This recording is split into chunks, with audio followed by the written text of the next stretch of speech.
Detective Olivia Marlowe sat in her sunlit office, absent-mindedly tracing the rim of her coffee cup with her finger. Her mind was a tangled web of thoughts, each thread fraying at the edges. The morning paper lay open on her desk, the headline screaming, "Ink Killer Strikes Again."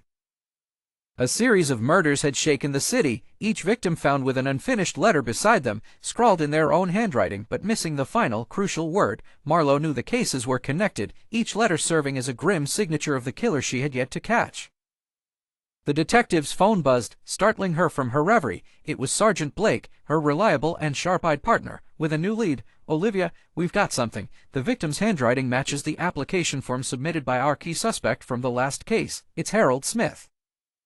Smith had been on their radar for weeks now, reclusive, eccentric, with a fondness for rare inks and vintage typewriters. His shop was a repository of all things antiquated and arcane, papers yellowed by time, quills whispering of forgotten words. "We need to move quickly," she told Blake, her voice imbued with a sense of urgency tinged with a shiver of anticipation. Arriving at the shop, they found the door ajar. The bell, usually tinkling merrily, hung silent and still. Inside, the dusty air hung thick, pages rustling as if whispering secrets. It was eerie. In the far corner, they saw Smith hunched over what appeared to be a writing desk. "Harold Smith," Marlowe announced herself firmly, moving closer. He didn't startle, just turned his head slowly, eyes gleaming with an unsettling calm. "Detective Marlowe," he responded, a thin smile stretching his lips but failing to reach his eyes. "Have you come to browse my collection of ink?" Blake scanned the shop systematically, stopping at a peculiar scent wafting from the back room. "Olivia," he called, gesturing for her. Together they approached the small door at the back. Inside, they found a small writing den littered with ink pots, stacks of parchment, and a photograph of each victim, all aligned neatly above a desk. Marlowe took in the sight, her heart pounding against her ribs. She faced Smith, whose tranquil demeanor never wavered. "Care to explain this, Mr. Smith?"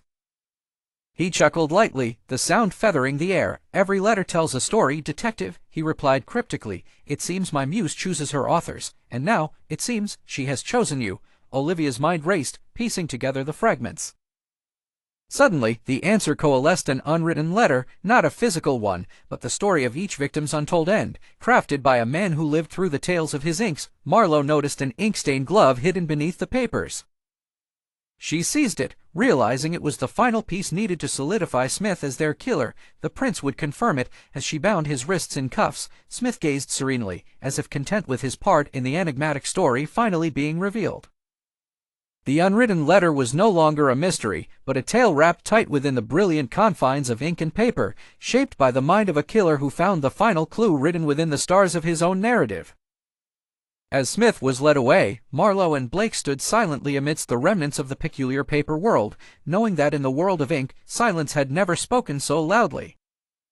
Subscribing to our channel and liking the video might seem like a small thing to you, but it means everything to us. Your support is what keeps us going. Join us as we follow the evidence, until we find the final clue. Thank you.